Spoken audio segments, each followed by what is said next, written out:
What if you could know the cause of your infertility and a sure solution to it? That would be a breath of relief, right? In today's presentation, we are going to be looking at yet another Bible case of infertility, primary infertility, but with a pinch of uniqueness to it.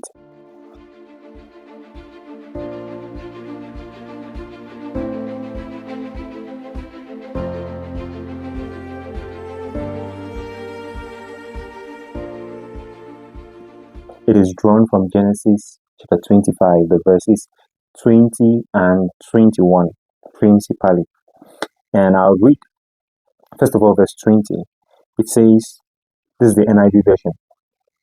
And Isaac was 40 years old when he married Rebekah, daughter of Bethuel the Aramean from Paddan Aram, and sister of Laban the Aramean. Now that might cause you to wonder, why are we talking all this about Rebekah? But first of all, Isaac, it's noted that he is 40 years of age right now. Okay, first note. And that is at the time he married Rebekah, he was 40 years of age. Now it begins to trace the lineage or the descent of Rebekah, saying that she was daughter of, sister to. And you might ask yourself, why is that? Nothing is a waste of page in the Bible. I mean, nothing that's written in the scripture is a waste of ink, all right? This is the reason. Now, remember that Isaac is the son to Sarah. And Sarah suffered from an unexplained primary infertility before now. We have established that this was divine in origin, okay, because we could not tell the reason.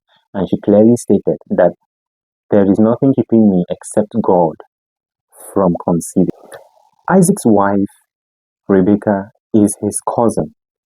Actually, she is a grandniece to Abraham, who is alive at this time, but Sarah had already died by this time. And so this implies a consanguineous union between Isaac and Rebekah. And it was normal practice at the time. First of all, we had established this in a previous presentation that it was normal practice.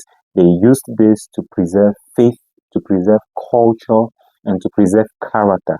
So it was necessary and normal at the time. All right. But we are going to look at this a little later into the presentation. We're going to see more about consanguineous unions. Now, let's go over to the uniqueness of our case.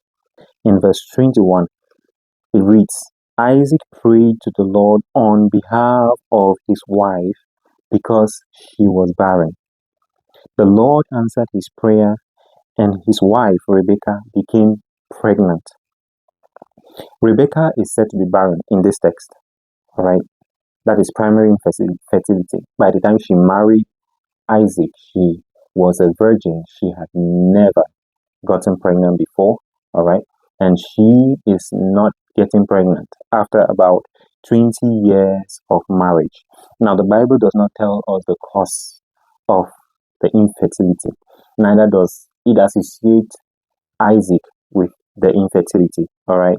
But then modern medical practitioners now, though this is not established on this case, we cannot use this as an established case, but modern practitioners say that since Isaac came from Sarah, a woman who had also suffered primary infertility, unexplained primary infertility, probably genetically this was passed down to Isaac, the sole child of Sarah, sorry.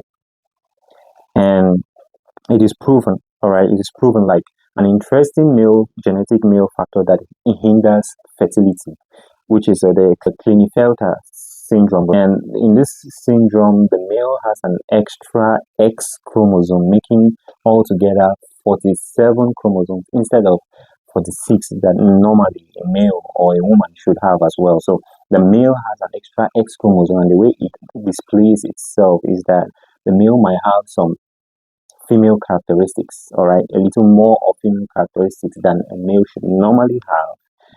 And that would also affect the generation or the development of sperm, all right, making them unhealthy or not totally as healthy as they should be, leading to infertility. So just if that was the case, that Isaac had this genetic infertility factor to contribute to his wife's infertility because she was labeled infertile already. Just say that this was the case. It would mean that their consanguineous marriage resulted in struggle against infertility. And this is one of the strong reasons why consanguineous marriages are refused in our time, because the meeting of these two people from the same family can impose a genetic defect that happens or occurs along the lineage of that family, causing it to display even more severe consequences in the long run than was displayed in previous generations. All right.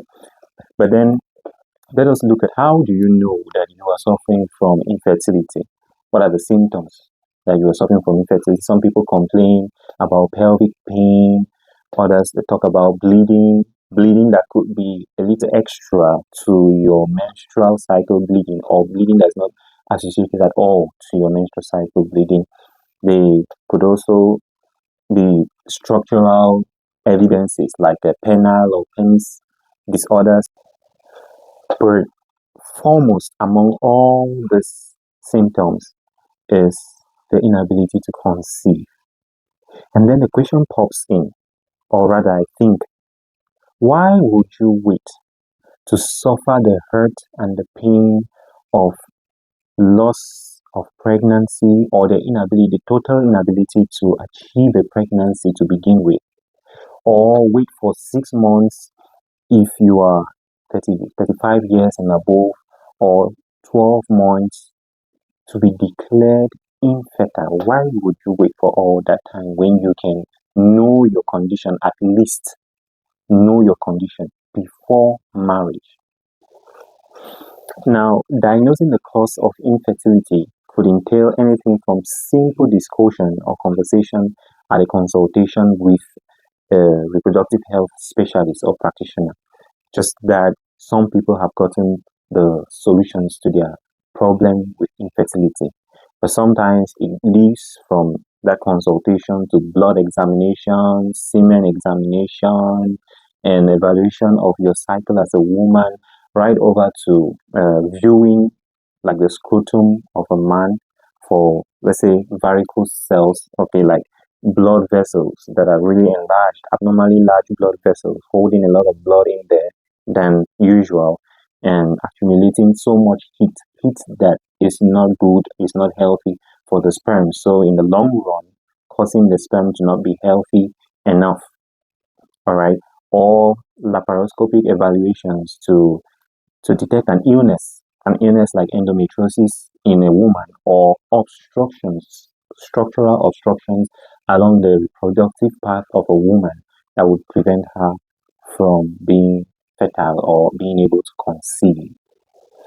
Now, before we move into the treatment for infertility, I would love to remark that prevention of infertility, whatever steps you're going to take to prevent it or to diagnose it at least early, is not just cheaper, it's not just less inconveniencing, it's not just a smarter option, but it is way better than cure anything you will be doing later on in life to cure infertility. In fact, let me unequivocally make this recommendation. Please get a fertility assessment. As a man, as a woman, get a fertility assessment before you ever get into the try and fail, and then you turn up for evaluations later on after you have incurred so much pain already. And financial loss, of course. Do a fertility assessment for yourself. Now, this fertility assessment is part of a package, a premarital counseling package.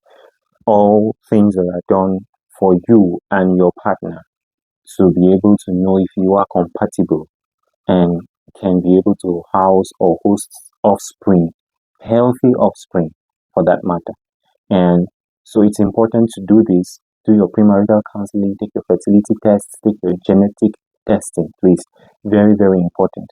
You should know your family, know your relations, know the illnesses that might be running or be recurrent in your family, what probably someone distant or near to you in relation, blood relation, might have suffered that might be a risk factor to you All right, being part of that family. You also ought to know yourself as a woman. When do I ovulate? When is my fertile window within my menstrual period? In fact, how long is my cycle? All right, how long is my cycle? Is it regular? Is it irregular? And how does it fluctuate? If you don't know this, you are going to miss out on so much information that might be beneficial not just for you, but even for the health practitioner that might be consulting you and wanting to assist you. And subsequently, your to be spouse or your partner should know these things. Yes, you heard me right. Partners, you should know them. It is very, very useful for you to know them, not just your wife. Also, you should know your intended spouse, the one you intend to be with. Know his family. Okay? You both should do these assessments, these premarital assessments and fertility testings, and share your results. Okay? Share the results together. And sometimes it might be challenging because of the results, the nature of the results. But if you agree not to share these things together because of the nature of the results, you might as well agree not to come together, because it is very necessary for you people to know where you stand. All right, you can agree depending on the tests to go on, all right, after the evaluation. But then, depending on the results, you may agree not to pass yourselves through the stress and subsequently the children that might survive pregnancy and be born, all right, and then live with a disability for almost the rest of their lives, or probably be cured after so much time, energy, stress, emotions have been drained, and you would watch those children suffer. Sometimes you might agree after evaluations that both of you are not compatible and therefore should terminate the relationship. I don't know how to say this better. Modify your lifestyle. Have a healthy weight. Eat healthy. Sleep healthy. Avoid stress, all right? And release stress in a healthy manner. I mean a healthy manner.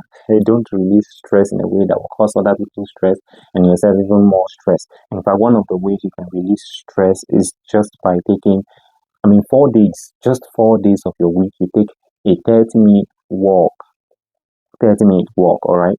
But if you are able to, you could you could do some moderate intensity exercises, all right, 4 days in a week, and you're doing yourself a lot of good. Except unless it is medically restricted because of certain conditions. For instance, you might, as a woman, you might have experienced habitual miscarriages, and in a hospital they will be termed abortions. But don't be tipped off by the word abortions, because it's just a medical term for miscarriages, whether it was intentionally induced or it happened spontaneously. They are called abortions. But if you are known for habitual miscarriages, and probably because your cervix does not close totally, it is so elastic and it does not return, it has lost elasticity and does not return to close back, and then have that usual mucus plug that closes up, and so pregnancies just fall out.